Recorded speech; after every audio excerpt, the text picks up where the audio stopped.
कलिंगनगर शिल्पांचल नीलाचल कारखाना सम्मुखें स्थायी नियुक्ति समेत विभिन्न दाबी नहीं नीलाचल विस्थापित परिवार पक्षर विक्षोभ प्रदर्शन।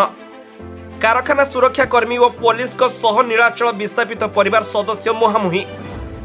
आउ दृष्टि रखी जिला प्रशासन पक्षर कारखाना ठारू 500 मीटर दूरता पर्यंत 163 धारा जारी कर तेज अप्रीतिकर परिस्थिति एड़ाइबा जिला प्रशासन पक्षर कलिंगनगर अतिरिक्त जिलापाल 2 तहसिलदार 2 बीडीओ अतिरिक्त आरक्षी अधीक्षक 5टी थाना अधिकारी समेत 6 प्लाटून पुलिस फोर्स मुतयन कर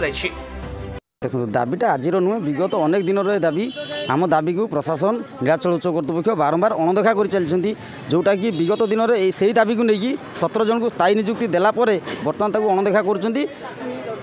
जो मैंने मृत उत्तराधिकारी अच्छा स्थायी कर्मचारी मैंने जो थे जो उत्तराधिकारी अच्छा स्थायी नियुक्ति दाबी आज आंदोलन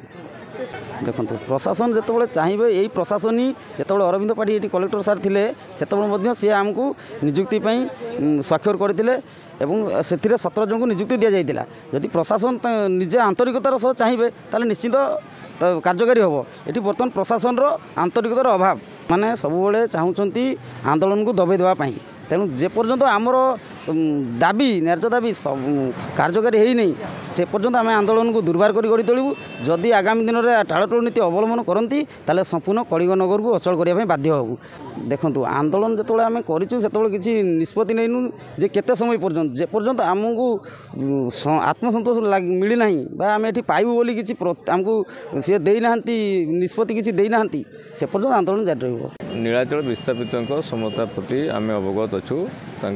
आरपीडीएस मीटिंग रे जहाँ डिसीजन होता आम इम्प्लीमेंट करुचु एवं तांकर जहाँ भी डिमांड अच्छी आम आलोचना माध्यम आईन परिसर मध्य समाधान करने चेष्टा करुचु। आज आलोचना हम तापर कौन फलाफल बाहर आपको निश्चय जनइबू। आमर नीलाचल गेट्रु 500 मीटर भितर बीएनएसएस 163 जारी अच्छी और मसे जारी अच्छी जमी आईन लोकंर धन जीवन को दृष्टि रखी जमी किसी क्षति न हो से आम ये पदक्षेप नहीं ये समझे 6 प्लाटून फोर्स मुतयन अच्छा 5टी थाना इन्स्पेक्टर मैंने अन्य इन्स्पेक्टर अच्छा मुझे एडिशनल एसपी अच्छी शांतिपूर्ण सहित बर्तमान चली कौन प्रकार अप्रीतिक परिस्थिति सृष्टि होनी आशा करूँ शांतिपूर्ण समाहित हो। ब्यूरो रिपोर्ट स्वराज्य खबर।